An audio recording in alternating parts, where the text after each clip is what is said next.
So I just recently had my 28th birthday, and I thought, what a better time to record a video about all the lessons that I have learned in my lifetime, because God knows there's been a lot. And, share them with everybody, because the best thing to do in life is to be able to listen to lessons from other people and just take them on board and internalize them. It's easier than having to go through experiences yourself and learn the hard way. Not that I'm trying to stop you from learning the hard way. If you want to learn the hard way, go ahead, do your thing. But if you don't, then stick around. I'm just going to get straight into it. Lesson number 1 is know thyself. It is so important that you know who you are. And there's 2 parts to this. There is know yourself as God and know yourself as the different parts that are presenting in life. Oftentimes, there are different parts to us. Yes, this sounds crazy, but read the book, No Bad Parts, and you'll see what I mean. Let me give you an example. There can be a day where you are just sitting and you see a red car and then you just absolutely lose your shit, And then you're thinking, wait, why did I just get so triggered by a red car? But it could have been when you were younger, there was a time where you saw a red car and you saw a man get out and he looked really scary and he looked like he was going to abduct you or something like that. And now you're having that reaction, that emotional reaction. So what happened was that emotional reaction when you were younger, that kind of trauma is in your body. And then you don't even notice it. It bypasses your logic and you just act. These are the different parts that I'm referring to. There are so many different parts of you. There's a part of you that will act like a child when you're with your parents. That's the thing. Whenever you go to your parents' house, this is saying that you become like a child. You get treated like a child, even if you're an adult. I know that certainly happens for me. And I have to remind myself that, Priya, you're a woman. You're a woman. You don't act like this anymore. But we just naturally revert to that. And then your parents will start treating you like a child. You see, so it's so important to get to know all of these parts, because all of these parts are controlling you. And if you're not aware of them, you're just sleeping, then it's like this programming running and you're just existing almost, like your body's vacant, and then things have happened, circumstances occur, and then you're thinking, why am I in these situations? How did I get here? What was I thinking? Why was I not thinking in the first place? But when you know yourself, you can be aware of these things. And to know yourself, how do you do this? Through introspection, through journaling, through meditation. I am just the biggest advocate of meditation. I'm going to make a separate video about this because I feel like it's so incredibly important. But meditate, honey. You meditate. Meditation will just cure everything of yours, okay? The second thing, take everything off a pedestal. Take people, relationships, experiences, goals, places, anything that you want, take it off the pedestal.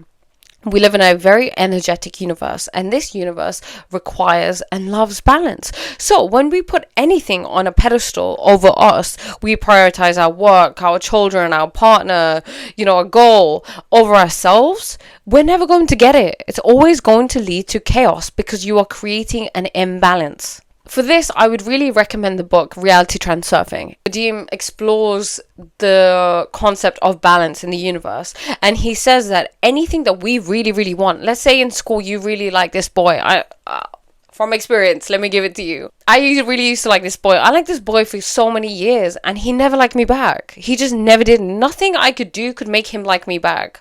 And it's because I was so into him and I wanted to be with him so much and I wanted his attention that he was always far out of reach, because he was up here. He wasn't just here and I'm here. He was like up here, and there was no way I was going to get to him. So when someone likes you but you don't like them, they'll chase you. They'll chase you forever. You have this. You probably look in your DMs and you see a bunch of boys trying to message you, trying to contact you, but you don't care about them. But they'll continue to and continue to.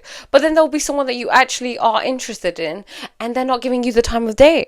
It's because you've put them on a pedestal, and these people have put you on a pedestal. So with anything that you want, take it off the pedestal and it will be yours. Because when we put things on a pedestal, what we're saying is, look, I don't have it. It's so glamorous. It's so amazing. I just don't have this thing. And then you're giving out the energy of desperation, of neediness, of lack, and you'll never attract it to you.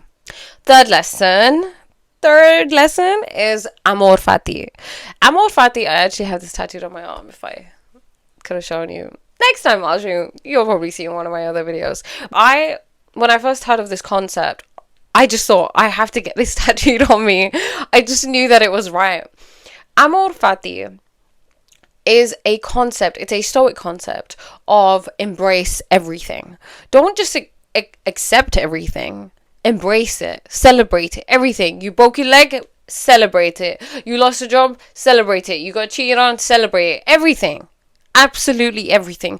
Because in life, there is no good, there is no bad. There is only what we label it. So when you just start labeling everything as a blessing, then everything will seem like a blessing, because at the end of the day, life is about perspective.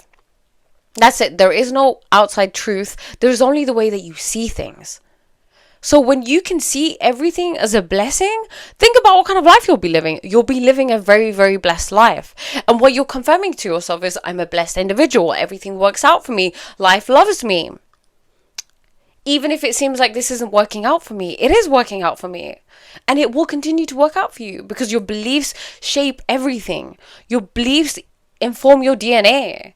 Your beliefs cultivate and create your life. You won't see it at that time, but later on, you're like, oh, you know what? I'm kind of really glad that he left me. I'm really glad that he cheated on me. I'm really glad that I lost that job. I'm really glad that, I didn't get that promotion, because it's worked out for me now. You just didn't have the gift of hindsight in that scenario, but with the concept of amor fati, you give yourself the benefit of hindsight. You're like, I don't need to see things in hindsight. I just understand now that it's working in my favor, and I'll be grateful for this. Fourth lesson, you are an observer. You are simply an observer, and you will realize this more and more once you start meditating. You are just an awareness. That's what you do when you meditate. You're just an awareness. You're not your thoughts. You're not your emotions. You're not the stories you tell yourself. You're not the emotional convictions that you have. You are not your beliefs. You're not your name, your gender, your sex, anything like that. You are an observer. There is only one thing that exists in the whole of the universe. You're all a part of it. So, when I say be mindful, what does that mean? Like, mindfulness is encouraged so much, right? Being aware, being present. But what is that? That is telling you, go back to your observer state. You are both the creator, the actor, the director of this movie in which you're living in, of your life. You are creating it, you are acting in it, and you are writing it. So, as much as we are in our movie, acting out as the main lead, you also need to be able to see yourself as an observer watching yourself. You know what I do? I like to sit sometimes and just pretend that I'm watching, like I'm a movie, I'm on TV almost, and I'm watching myself. Like I'm a viewer of myself, and then see things from that perspective. Because you've probably watched movies and you're screaming at the main, the lead character, like, no, don't do this, or it's working out for you. This is why, you got robbed, because this is going to lead you to this and lead you to serendipitous circumstances. But they can't see it. They're stressed, but you can see it. So when you take this role of an observer in your life, you can see things too. You can see why things didn't work out. Number 5, radical responsibility. If you begin to take responsibility for every single thing in your life, you are going to be winning in every sense of the way. Because everything that exists right now, you have created, you have attracted on some level, it is working for you. When you can take responsibility for it, then you take back control of that thing. It's no longer my parents didn't love me enough, or I suffered some trauma, or I got into a car crash, and now this is why I should be excused for my crappy behavior. No, it's I'm responsible. I'm doing this. I'm making choices. So how can I change?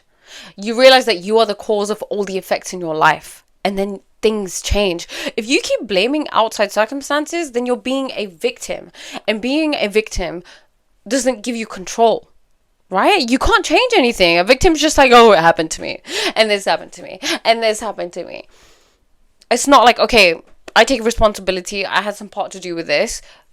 How can I change this? What can I do to be different? That's what I do. Anytime I'm in any sort of relationship or anything is happening, I'm like, okay, what did I do to attract this into my life? Not why, I need to blame this person. I need to blame this person. No, I had some part in it. It takes two hands to clap. It takes two people to tango. Take your part. Accept responsibility and change your life. Number 6, never speak ill of yourself. I'm so done with people talking down about themselves, even as a joke.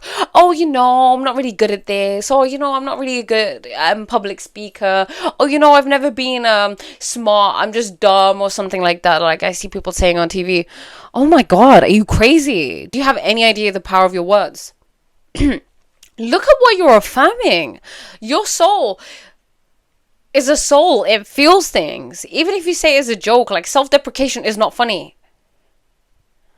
Imagine the 5-year-old version of you listening, because your inner child is inside of you, and she can hear you telling her that she's ugly, that she's not good enough, that she doesn't deserve anything, she's not worthy of love, she's not worthy of anything. Imagine saying that to a 5-year-old. Would you say that to a 5-year-old version of you? I should think not. So why are you saying it to yourself then? Self-love is talking lovingly upon yourself. This brings me on to number 7.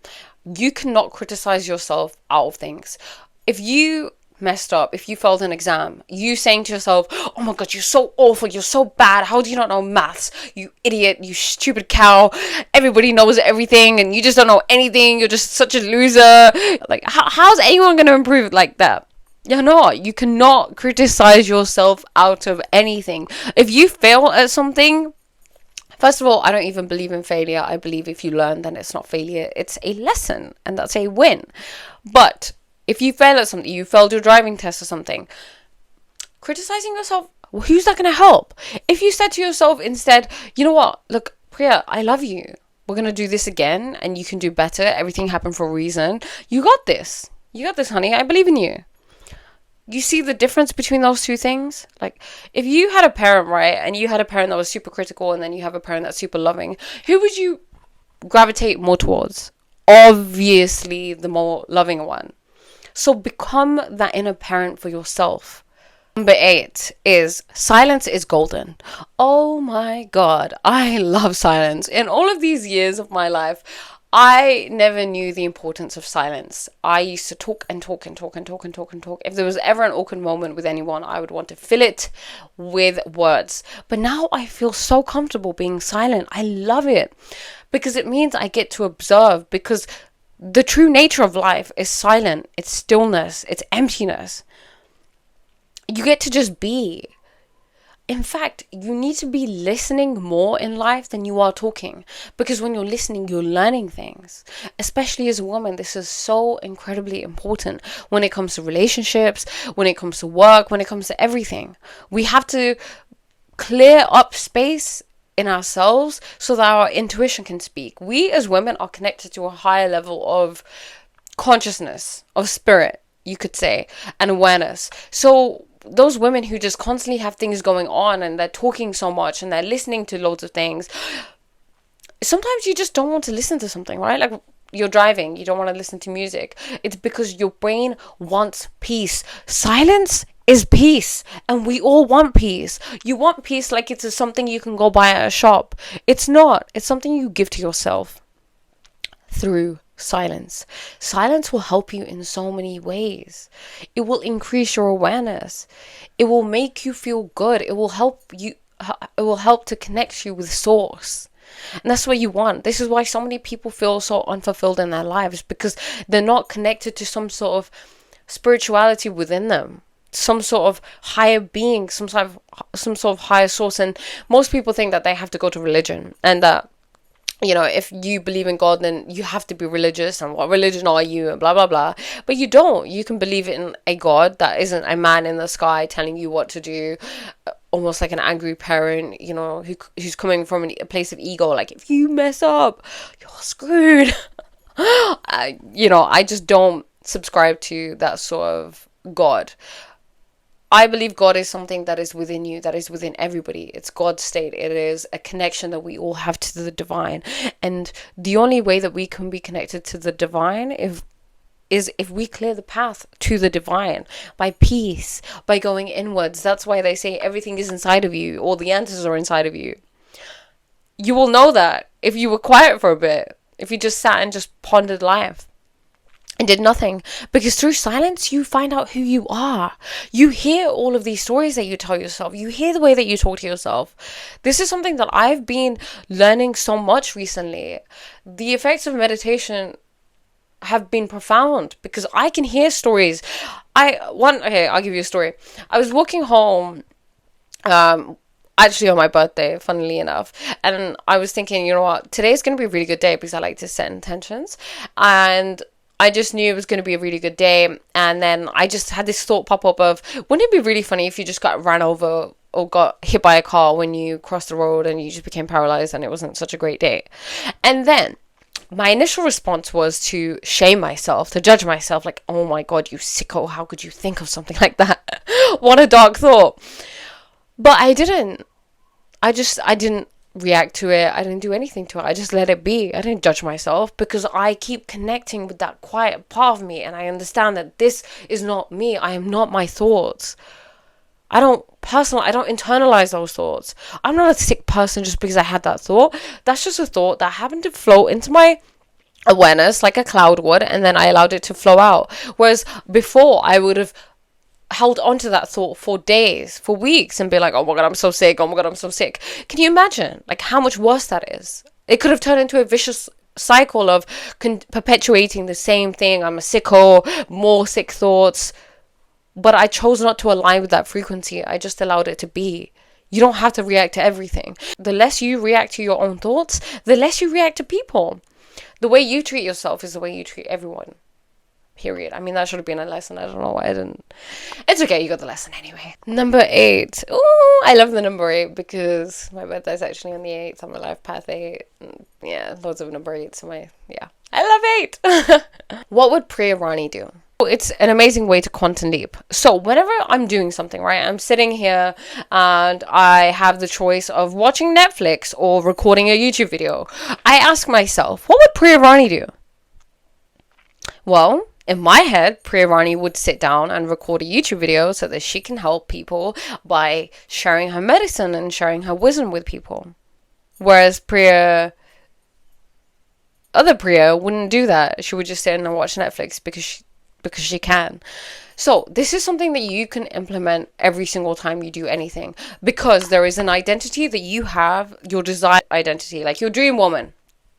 Prani is the dream woman identity that I want to embody, and I know what she does, what she doesn't do, what her boundaries are, what her expectations are, her motivations, her inspiration, who she is every single day. I have a clear image in my head, and then what I do is every single day I align with her in every single action that I take, because it is truly a lifestyle to be someone else. If you want a different life, you have to be different. You can't keep doing the same thing and expect different results.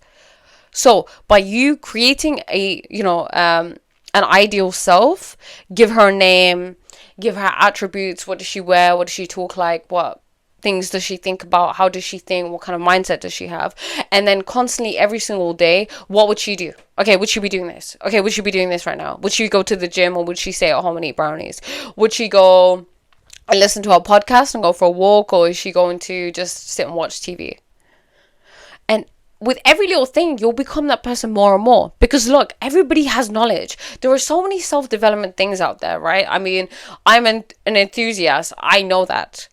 I've read so many books on self-development, but those things are futile unless I'm applying them into my life, unless I'm embodying them, because otherwise it's just empty information. It is wisdom when you embody it. So that's what you want to do. You want to embody it to actually see some change. If I just know waking up early is really good for you, but I choose to wake up at, 1 p.m., how's that helping me? It's not helping me. I'm wasting my time by reading those things. This brings me on to number 9. Pick a different route. If something is not working, change it. Why are you doing the same thing? Do what works. There are so many people who continue to take the same sort of actions, think in the same sort of way, behave in the same sort of way, expecting something different. But that's actually insanity. That's the definition of insanity. Doing the same thing over and over again and expecting a different result. So ask yourself, are you insane? Why do you keep doing the same thing? Change. You want a different job. You want a different, financial situation. You want a different relationship. You want to feel different. Do something different.